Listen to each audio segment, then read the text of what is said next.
American investigative journalist who claims that swine flu strains have been engineered in 2 universities in the US and Canada says they've been deliberately designed to resist vaccines. Wayne Madsen also says that his so-called nightmare scenario in which swine flu could mutate with bird flu has been suppressed by the World Health Organization for political reasons. He joins me now, live from Washington. Wayne, what exactly is your accusation then? Are you saying that swine flu was actually manufactured?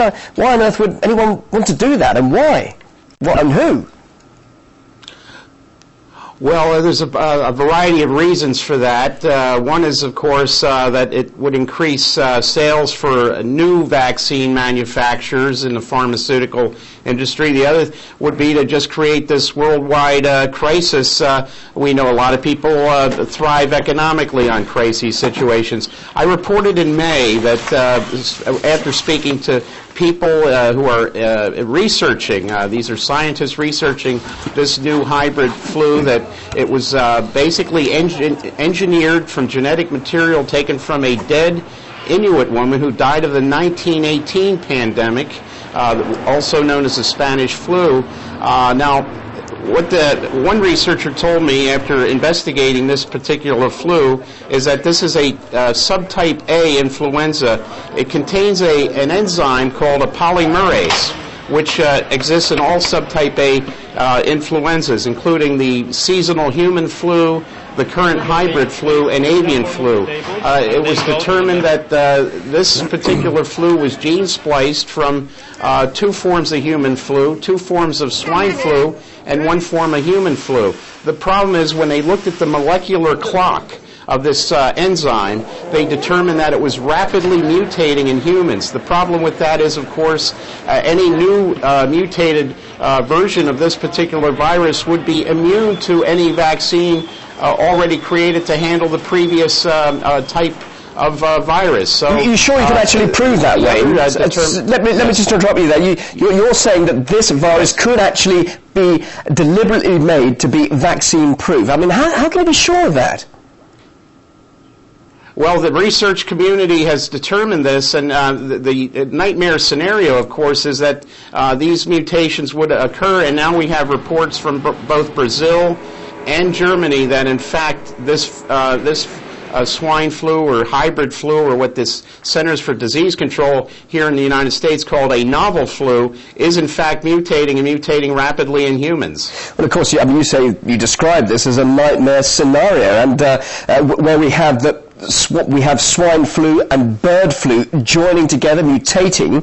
Now, some watching this might say this is a load of nonsense, that pigs might fly indeed, but this really is a kind of flying pig flu, isn't it? But what would you say to those who say this is nonsense and can't happen? Well, the information I received from the influenza researchers in May seems to be coming true. The two predictions made were that it was going to mutate. That, in fact, is now happening based on the reports out of Brazil and Germany. The other thing is that the prediction was in a couple of months, most countries in the world would be experiencing cases of flu, and within the last couple of days, we now have the first cases being reported in the South Pacific and Africa, in Ethiopia, Cape Verde, Ivory Coast, and fairly remote places like Vanuatu and Samoa and Papua New Guinea. So the predictions are holding true from what I was told by researchers in May. And you're also claiming, Wayne, just finally, that the World Health Organization is aware of this nightmare scenario, as you call it, and is actually suppressing all this. Now, how do you know that? And why would they be suppressing such an alarming situation if it is true? Well, I was told by the research community that there were 2 meetings on this particular strain of flu, one in Vietnam and one in Hong Kong. Both of those were unusually closed to the public and to the press. That was a unique situation. The other thing is that we may be on something here that begs of a criminal investigation.